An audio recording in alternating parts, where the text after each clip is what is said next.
vendeve të këqija.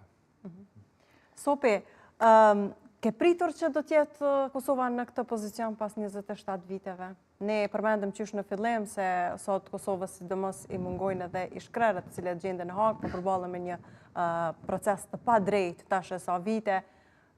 Si na gjen ky 27 vjetor? Ke pritur që ndoshta Kosova të ishte në një pozicion më të mirë? Po t'ju them të drejtën, sa i përket zhvillimit, Kosova ka ecur shumë përpara. Kur e kujtojmë ne Kosovën të djegur dhe të shkatruar totalisht nga soldateska serbe, Kosova ka arritur shumë. A kemi mujtë të arrijmë më shumë? Po, kemi mujtë edhe më shumë. Nuk është mjaftueshëm kurrë. Mirë po, nuk mund të thuhet se Kosova ka vite është shkatru. Se domthonë na paskalon pushtuesi na paskalon shumë mirë, po e pasmi pa prish na për 20 vjet, 30 vjet. Kjo nuk qëndron.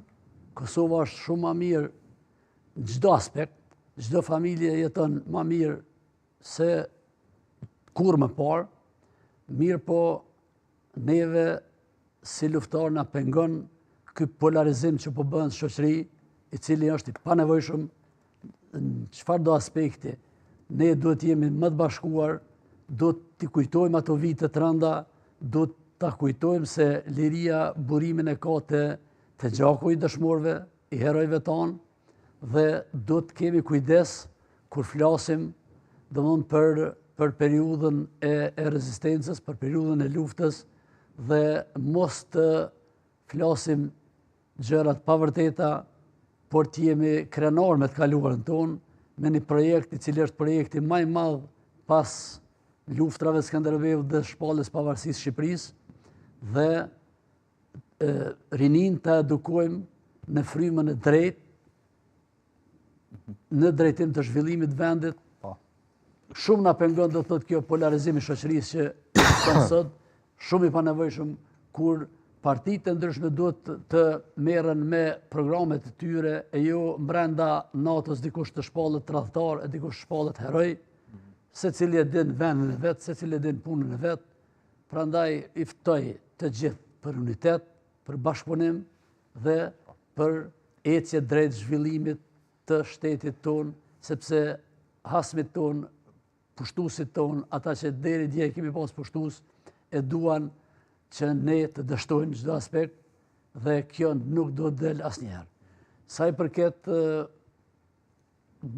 krerëve të ushtrisë qëllimtare të Kosovës, bashkëluftarëve tonë që ndodhen në Hag padrejtësisht, i urojmë që vendimi i kësaj gjykate të jetë vendim i drejtë dhe në bazë të provave të administruara në gjykatë, e jo në bazë të provave të siguruara nga qarqe të inteligjencës ruso-serbe, të cilët i kanë ofruar prokurorisë dokumente të rreshme, kur dihet me çfarë akuzë është formuar kjo gjykatë, është formuar me akuzën për trafikim organesh, gjë e cila nuk e ka pa as ndërkush. Prandaj i shoh dikush e gjykon Parlamentin e Kosovës dhe krerët të cilët ndodhen në Hag, të cilët kanë qenë të gjithë aktorë të aprovimit dhe të miratimit formimit të asaj gjykate, i akuzon se pse e kanë leju.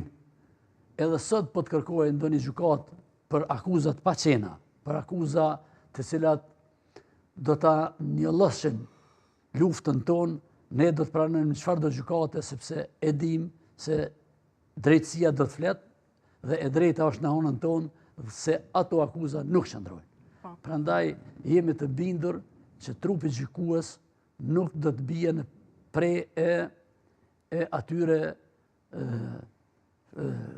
deklaratave, atyre gënjeshtrave të fabrikuara në Moskë e Beograd.